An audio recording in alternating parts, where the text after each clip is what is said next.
The views, information, or opinions expressed during this series are solely those of the individuals involved, and do not necessarily represent those of the organizations they are affiliated with, and its employees.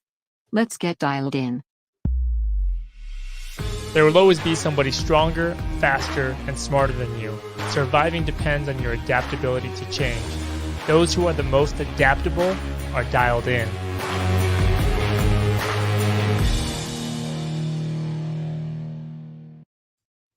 Hey, good morning, good afternoon. Welcome to the show. Let me know where you guys are tuning in from today. Say hello in the comments. Do some networking down there in the comments. I see we got our first one already.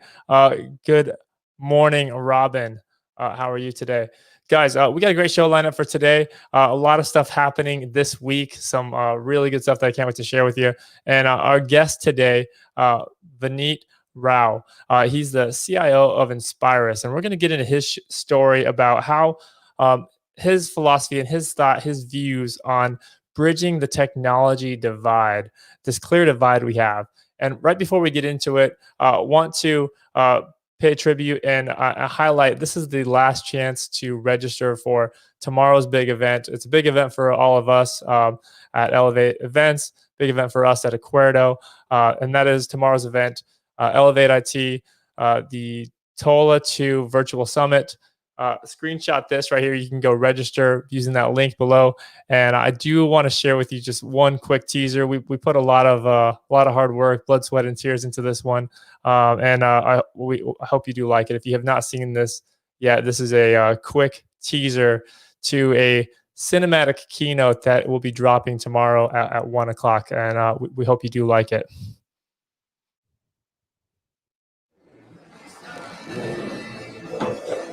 And now for something completely different. Breaking news tonight, President Trump declaring the coronavirus a national emergency.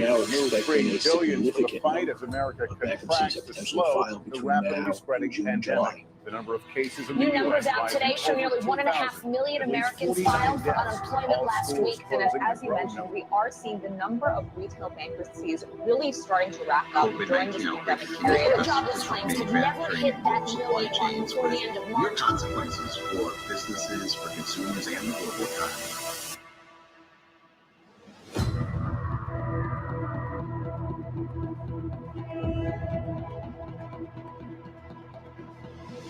So here we are. The next strategy is Our removing Horizon dependency objective from physical restraints. is really Really caps it off. It really makes everything come together. because there's a clear divide of winners and losers. Right, and it's arguably the largest thing to tackle. Also, how you're going to architect your business in the future.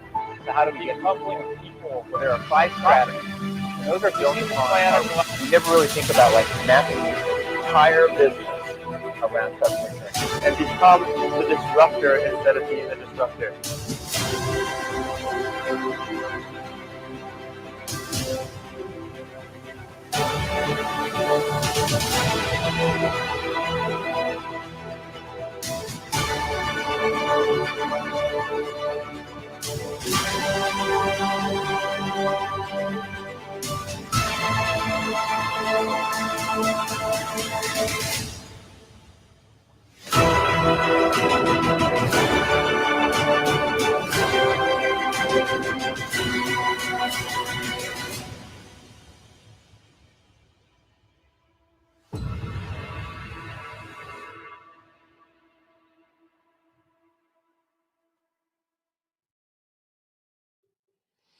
Yeah, so guys, hope you guys join us for that tomorrow. Again, that's tomorrow, the 14th.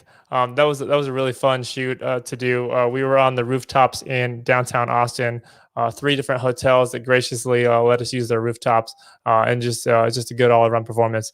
And now, guys, without further ado, let's get to today's featured guy here, Vineet Rao, CIO for Inspirus.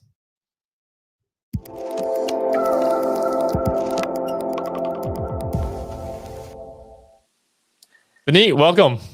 Thank you, Kyle. Hey, thank you so much for having me on this one. Dialed in exchange.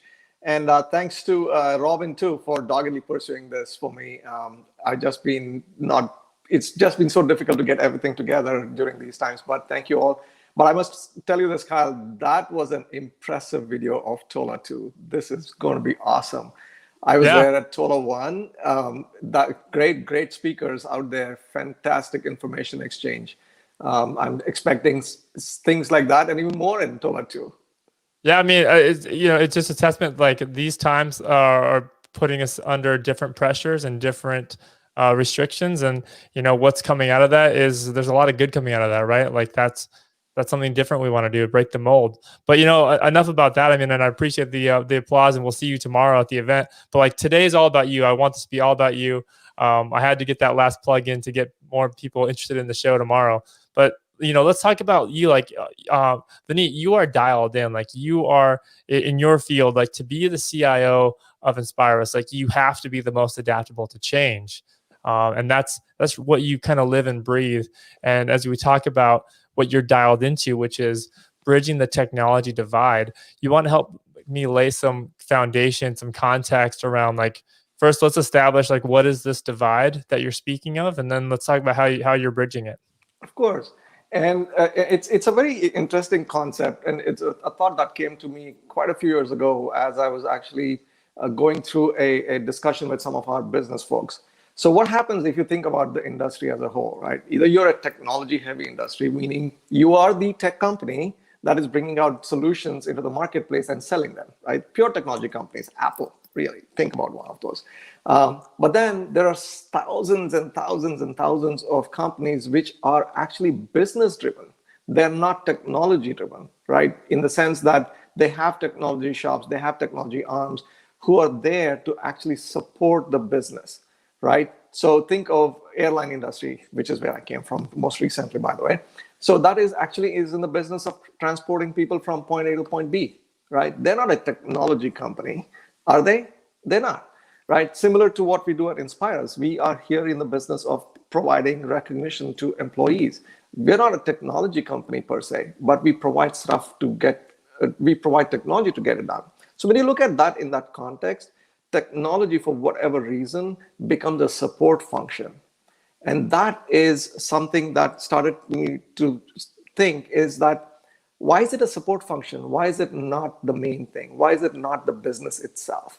So when you look, that's when you start to interact more and more with the business folks, and when you sit with them to say, what are we trying to solve for? What's most important to us now? And when you start to solve for those, it's for them, it's about, I need to get this stuff out in the marketplace now. I need to be able to produce a product that can get into people's hands quickly. I need to give more power to the people. And I want technology to do this for me. But why is it after the fact? Right? Why is technology not forefront? Why is not technology at the seat with the business to say, what are we trying to solve? So technology becomes the business. And for me, that was such an important moment, because then I started to look at technology as being the business itself and not being a support function of the business. So the divide there was, business is going to think something and throw it over the fence, and then technology is going to go solve it for us. That's the divide. And I really dial into getting that wall shattered. So it's all together. We sit together, discuss together, and come up with those solutions together. Right. Yeah. I mean, it's very much like siloed, right? Like the left side of the house, the right side of the house. Not exactly. There's more than those two sides, but just for simplicity here, like what you said, right? Like, here's the problem. Here, tech guys, go solve this problem. And really, like, how can we enable you, the non-tech people, to like come together with us and be more collaborative and actually like come together on the problem, and not just toss this over to us and say, here, solve it with technology, right? That's what you're saying. Absolutely. And that's true, because there are repercussions to that, right? When you do that, when something is thrown over the fence, guess what happens? The tech guys think they have the best solution, and they go start doing the solution side of it without even understanding what the business needs are. Yeah, right? Exactly. No, definitely. I think, there's been some, during these times, like, it's interesting, like there's been some, there's some parallels to draw to, the 1920s, the Great Depression, although like the Great Depression, everyone was affected. Like right now, what we call the Great Reset, like not everyone's affected. They're all affected minimally. There's clear winners and losers. And like the difference, if you really like pull back the onion and like look at all the layers, the difference really is the technology. Like that really is that, like we've seen that play out like more so than ever before. Like it is exposed, like the companies that, let's take something good examples of this. Men's Warehouse, right? I think the company's called Tailored Brands. They filed bankruptcy recently, right? Men's Warehouse like really relied on you to like go into their facility, go into their store, and you're gonna love the way you look. And they relied on that like relationship. And then you look at somebody like Untuckit, who's like they're competing for the same market share, but they started completely 100% e-com, have a very, very, very light retail footprint, and like they're driven by the technology of like getting the attention of the consumer, getting them what they want, when they want, with the discount they want, faster, better, cheaper, and a better, you know, arguably a different product, right? Not better or worse, but a different experience. Of course, like that's a great example. Men's Warehouse couldn't translate that. They can't translate that to e-commerce fast enough. Yep. Right? Why? Because they felt that technology is after we've decided what the business needs to be. So it's too late. It's too late in the game. It's too late in the game. But your examples are spot on. Excellent examples. Right? I also look at the grocery stores of today. Right? Look at what the pandemic did. It forced them to forced consumers to go to their websites to order stuff so it can either be delivered to their doorstep or people can just go and pick up curbside. How was curbside pickup a concept that was front and center? It was not. 6 months ago, it was not. 8 months ago, it was not. No, it was a novelty, like it was a novelty fun feature that one out of 100 people used, maybe, right? Exactly. So where did it come from? How did they suddenly become it's possible to do it versus no, I really need foot traffic into my premises. How does that change? Right? That's where if technology is for front and center with the companies, with the businesses, this wouldn't have happened. Those who can adapt would adapt quickly. Those who wouldn't have to wait or go under, like Men's Warehouse. Yeah. Oh, absolutely. Absolutely. No, I mean, it's very well said. I mean, and with your background, like coming from the airline industry, like the airline industry, the hospitality industry, like the travel industry, like, you know, and some of those businesses, like, not to say that you can't, but like, it's to be seen yet of like how you can traverse this digital divide of like, you know, very much rely on people in seats, right? Very much rely on people in rooms and in seats. Like for them, like that's going to be a huge challenge to figure out like how they can figure out how to make additional revenue sources without that, right? Without requiring that. Yes, and it is hard, right? Ultimately, the travel and the hospitality industry is a little different, right? They do need physical bodies on a plane. Yeah. And when I was with the airlines, it was when you start to do the analysis, really it boils down to that one seat in the back of the plane that actually helps you make or break it. It could get down that granular, right? The rest of it all cost. It's going towards running the airlines, keeping the operations up and running. What the airlines tend to do, and a lot of it has to do with how quickly can we get our message out? How quickly can we get the power of being able to book, to see what's going on in the palm of people's hands? That is where the technology really helps for them. Ultimately, yes, it's about the decision that individuals make, whether I'm going to fly now or I don't fly. That's something you can't ever predict. But to be able to give that information so they can make informed decision when they have to, it's there. So even airlines are changing, they're adapting. In fact, I'm still in touch with a few of the folks from my airline times. I follow the industry very well. So there's opportunities there. Even what we do at Inspirus, enabling the employee experience, giving them, this is especially now, it's especially important now, Kyle, that when everybody's working remote, when everybody's doing things not face-to-face, it is very hard to recognize your employees, right? How do we now provide the opportunity for people to be recognized? Because, and I can go into this forever and ever, right? Because please do. Employee engagement is a wonderful, wonderful space. It's not very mature yet. It's getting there.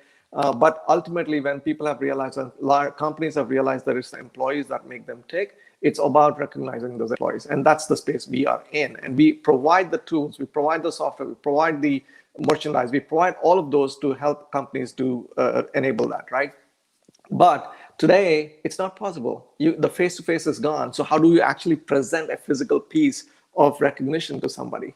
So we've used our supply chain. We have now changed it to a way where we can deliver it directly to the recipients.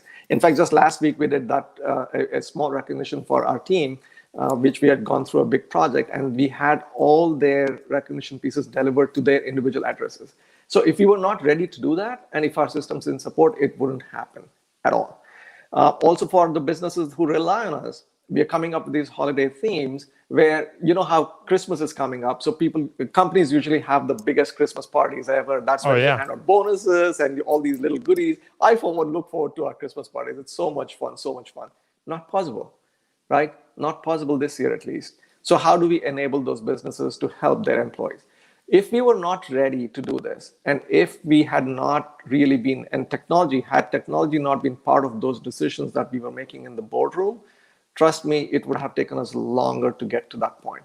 Because we have the capability to do it quicker, to turn it around, yes, we can. And that is where I keep talking about technology being in bed with the business, right?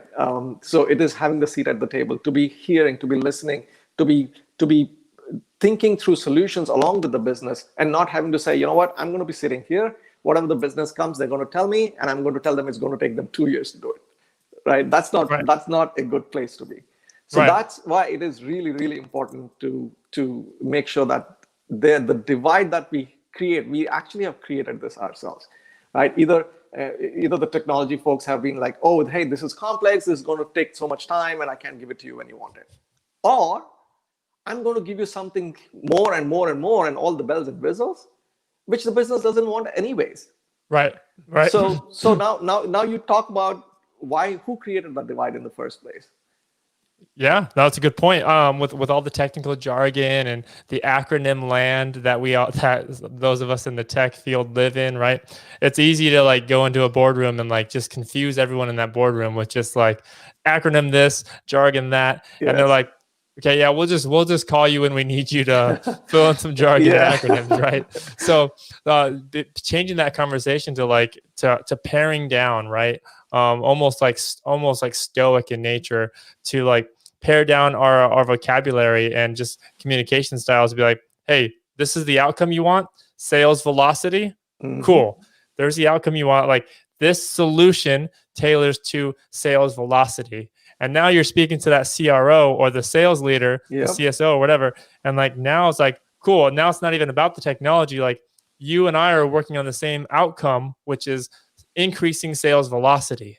And yeah, there's probably Salesforce or something else over here. There's a phone system, there's a contact, there's an email. Yes, there's all these things, all this jargon and tech language. Yeah. But the point is, the outcome is sales velocity is going to do this, right? So like that's where we need to be, and that's where some companies are, right? So what do you think is the differentiator from the ones that are getting this right now and the ones that aren't? It's important to speak their language, right? If you go in there and speak the tech language, just like you said, these jargons and all these, just to make yourself look very smart and look at all the things that I went to school for, and then I have all these crazy ideas and stuff. If it just flies over the head of our business, it's not. So the differentiator really is, I would always say, learn the language of the business. That is why I would say, be the business. And I have been very, very fortunate that way, because every place that I've worked, especially, I've tried to first reach out to the business folks, and the business folks have been phenomenal. They have been very kind to actually take me under the wing to show me around as to what happens, how things are run, and what they mean when they say something. Right? It is important that we speak their language. We cannot become these tech gurus and try to show that we are smarter than everyone else. That's not the case at all, ever. Right? We are here to solve something. We are here to enable our business. We are not here to enable technology. Right? Technology enables business. As simple as that. So if you're really asking for differentiators, that is the first and foremost, I would say, learn the language of the business. Understand. Be in their shoes. See what they do. How they do it. Yeah, no, 100%. Well said, Vineet. Now, over the last, I think, 9 months now, I guess it's been 9 months. So over the last 9 months, besides the obvious things, right? what would you say is like the most surprising thing or the most shocking story that you've heard that you can relate to? Oh, goodness. Yeah, the obvious things are the obvious things, and everybody's facing this. Everybody goes through, how do I make my business resilient? How do I keep my people engaged? How do we make sure that we can do more with what we have? That's been the primary focus of a lot of things. What is the most shocking thing? If you don't mind, I would like to switch that around and say, what is the most surprising thing that I've seen? Yeah. So like most businesses, ours faced some headwinds too with the pandemic. And I told you we are heavily in the employee engagement space, and therefore employee engagement becomes prime, and a lot of that it depends on how the businesses are doing that are our clients. In the middle of all of this, we had some challenges that we had to overcome to make sure that our business continues to stay resilient and relevant, both.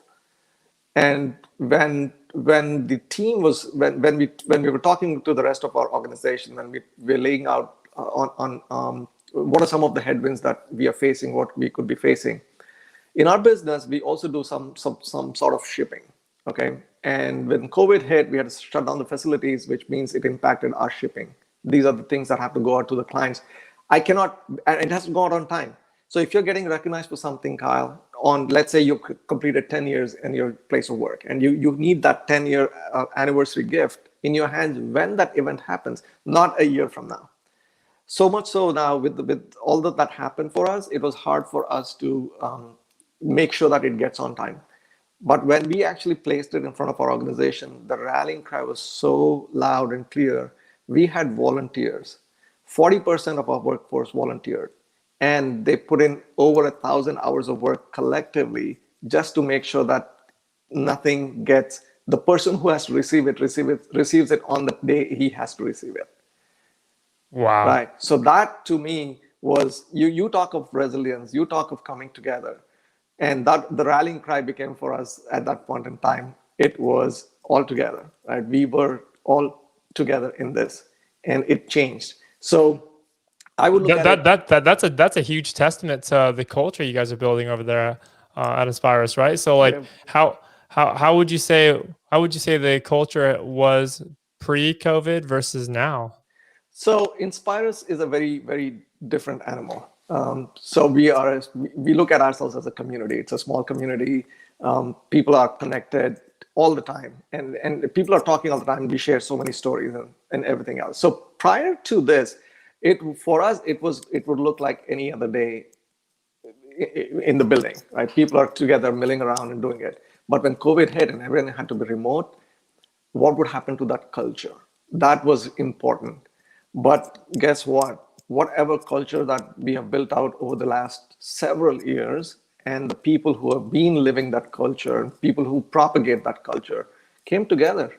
So there was really, I don't think there was even a blip, because it was in their DNA. They picked what they have always been doing, applied that in a remote situation, and yet succeeded. Wow. So the culture is the same, if not stronger, because yes. This only proved that whatever we've been thinking of business as usual continues to be business as usual, even in the pandemic. Yep. Oh yeah, absolutely. And Todd bringing the hashtag power. Appreciate that, man. Definitely some good stuff there. So Vineet, like as you're looking forward, right? I think is it safe to say, and this is kind of how I feel, this is my perspective on it, and correct me with yours, but is it safe to say that the world is awoken to the fact that, oh, hey, maybe this technology thing is actually the business? Like, hey, maybe we do got to pay attention to our CIOs. Maybe we do got to pay attention to our CISOs.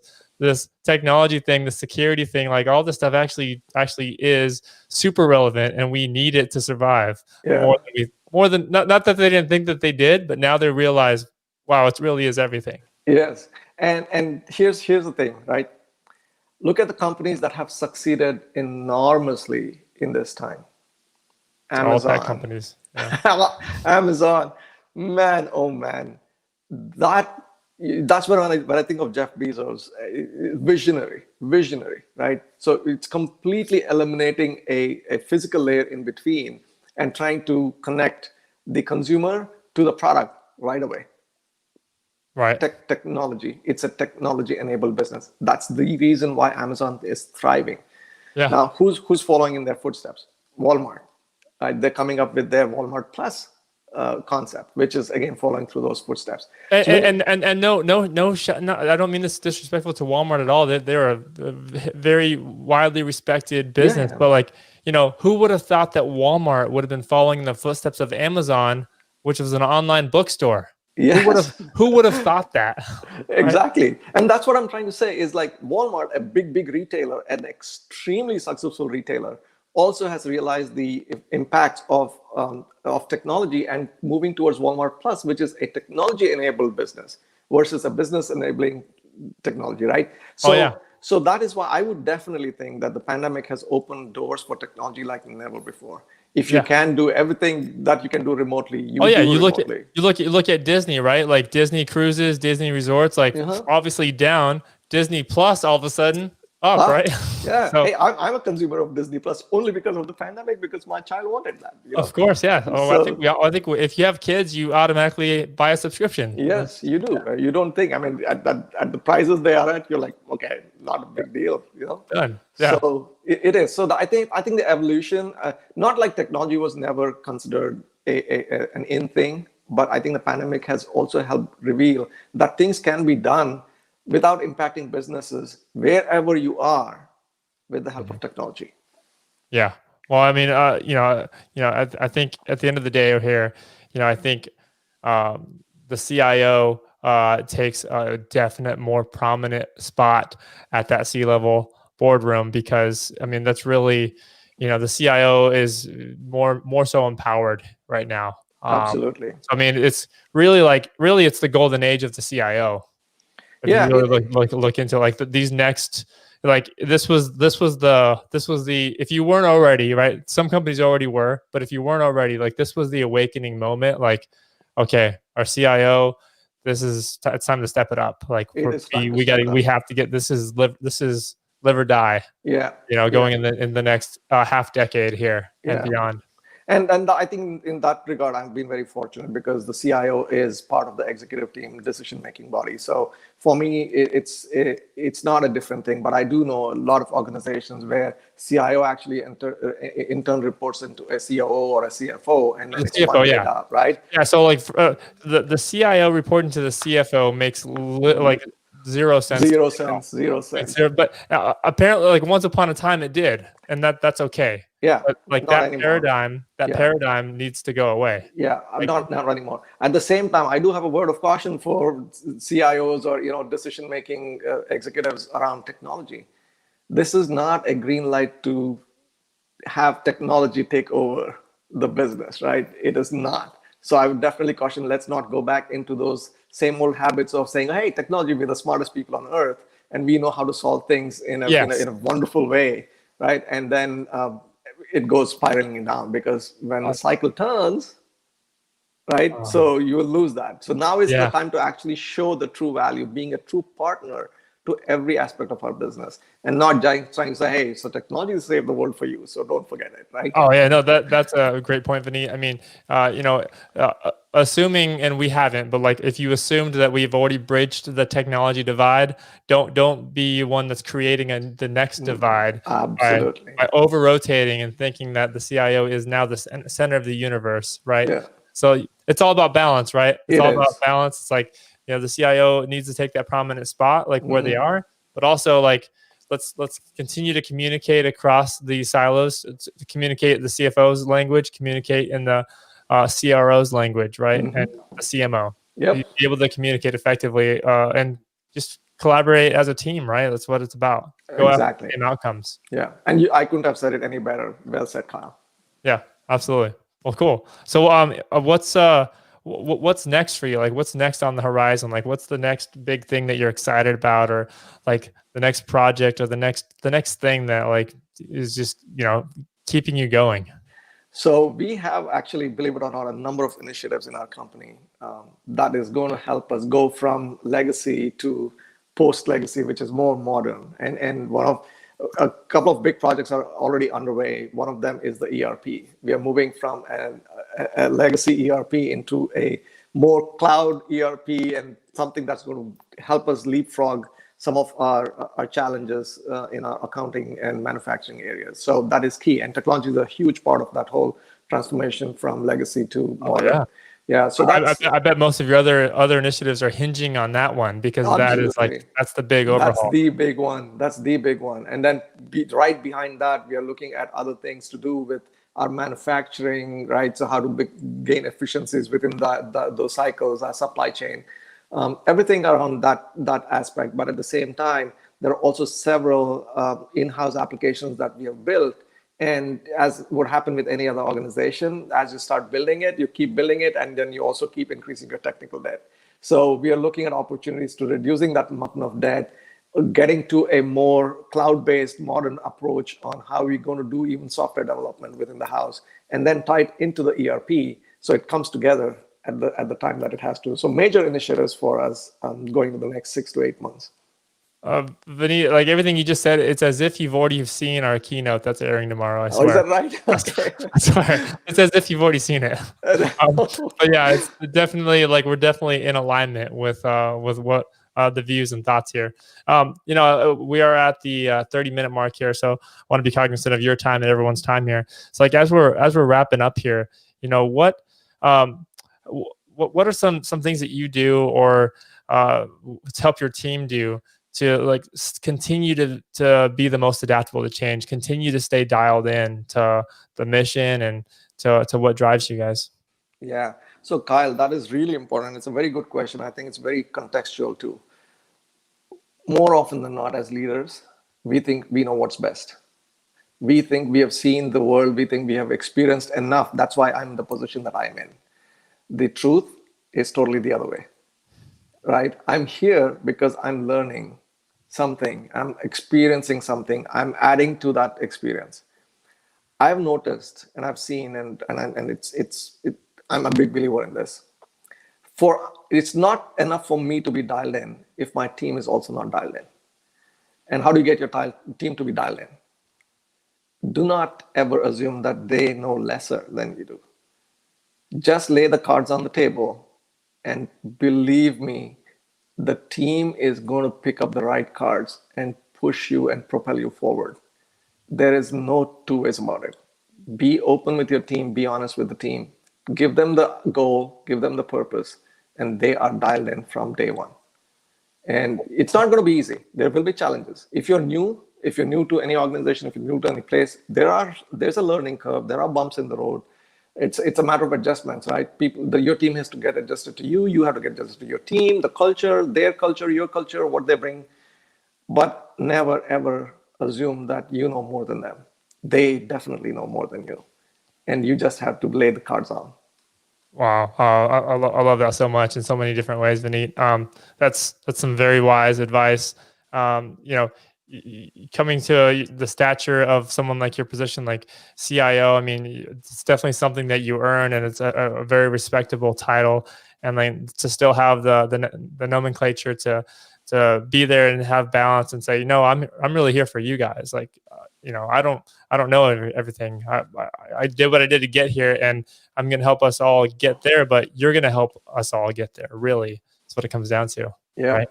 Yeah. And if I may add, I'm a big sports analogy guy, and I look at any team as even if you think about a football team, right? There's people and they're on watching from upstairs, right? The coordinators who are running the plays from upstairs. There's a coach down there, and there are players on the field.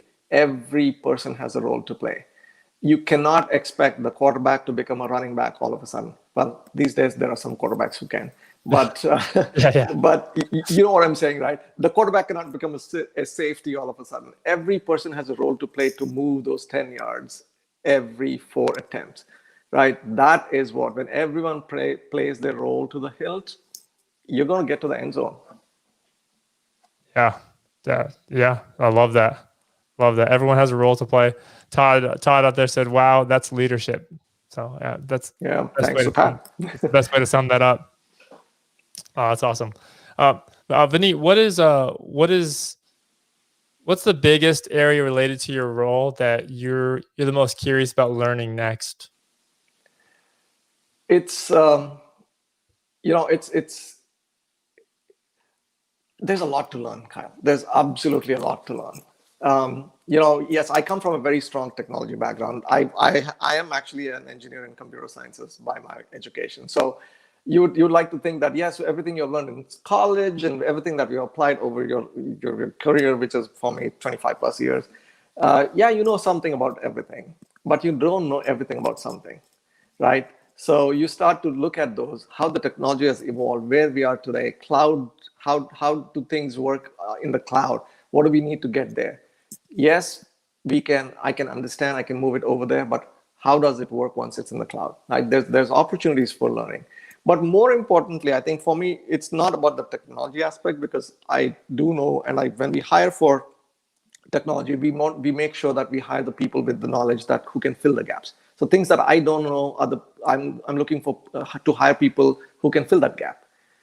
The important thing for me is to learn the business side of it. So we have when you look at business, a large business has many aspects of it, right? So you have the usual, the HR, the finance, and the sales. Beyond that, you also have operations in some instances. How does that work? In some instances, if you're actually providing account management services, you have those. How do you do that?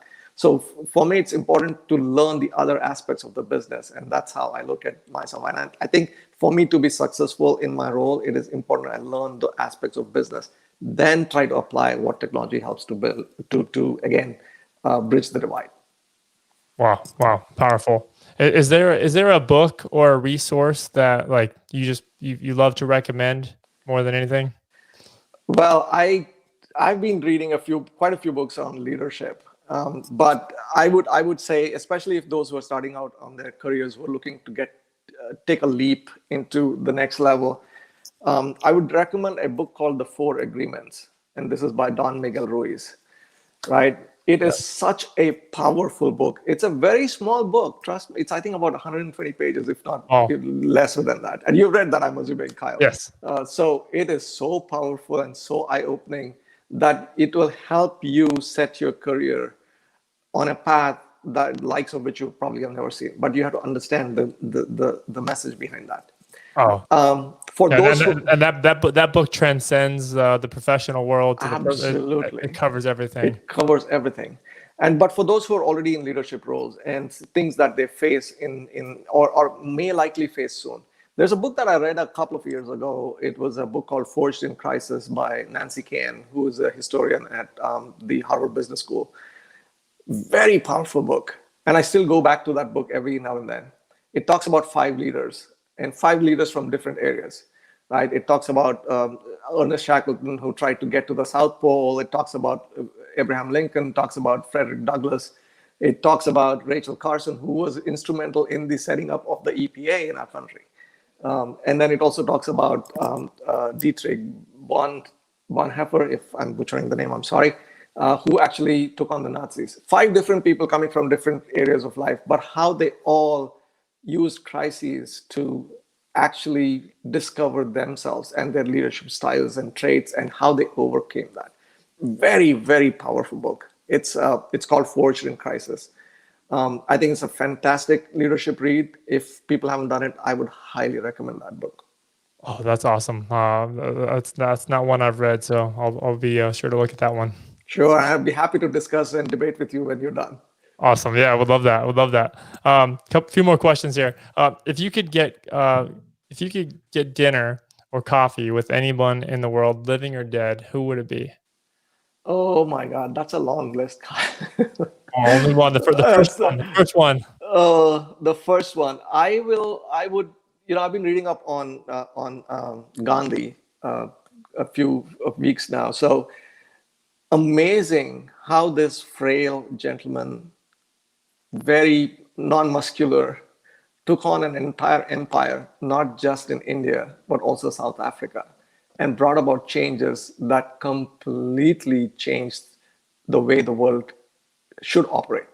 right? At least for those times, using non-violence as a method against the most powerful empire on earth at that point in time. How would he do it? What motivated him to do it? Looking at himself, he's like this 5 feet something, skinny, nothing else, just his words. How did he get that courage to take it on? And how did he motivate masses of people to take it on? Yeah. Really interesting, don't you think? Very much so. Yeah, I've studied him as well. I mean, very much so. Yeah, no, that's incredible. That's a great one. And then last question here. So Vineet, you were clearly dialed in. Your team is dialed in. Just for our viewers here and for people watching, in your perspective, in your opinion, what does it mean to be dialed in? First and foremost, I could use just one word. I would just say focus, right?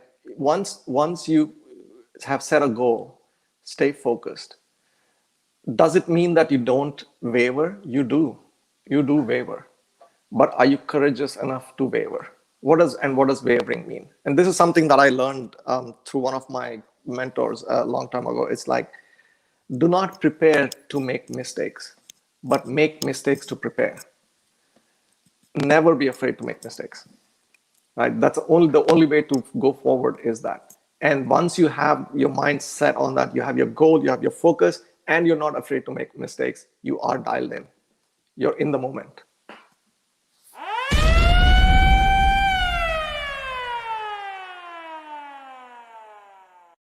That was the best moment. That was the best moment right there. I want to make sure I mark that for our editors. That was the moment. Go back and rewatch that piece right there. Love it, Vineet. Thank you so much for being on the show. Any last words? I mean, you already kind of knocked it out of the park with that one, but any final thoughts? Thank you for really having me on this show. I have listened to many other speakers on this show. Kyle, you do a wonderful job. It's a very easy place to be. It's conversational. It's very well done. And I look forward to many, many more events through Elevate, and looking forward to TOLA. And I do certainly hope one day when everything is back to at least seemingly normal, whatever the new normal is at that time, I like to meet so many of the wonderful people that are part of this exchange. Oh, absolutely. I appreciate that, Vineet. And it's in the conversations that that true value can just rear its head, right? It's in the conversations when you're not trying to be valuable, when you actually end up being the most valuable. So I appreciate you for sharing your story and for sharing your stuff with us. Thank you so much. Thank you, Kyle. And guys, we'll see everybody tomorrow. Last chance to register. Screenshot this.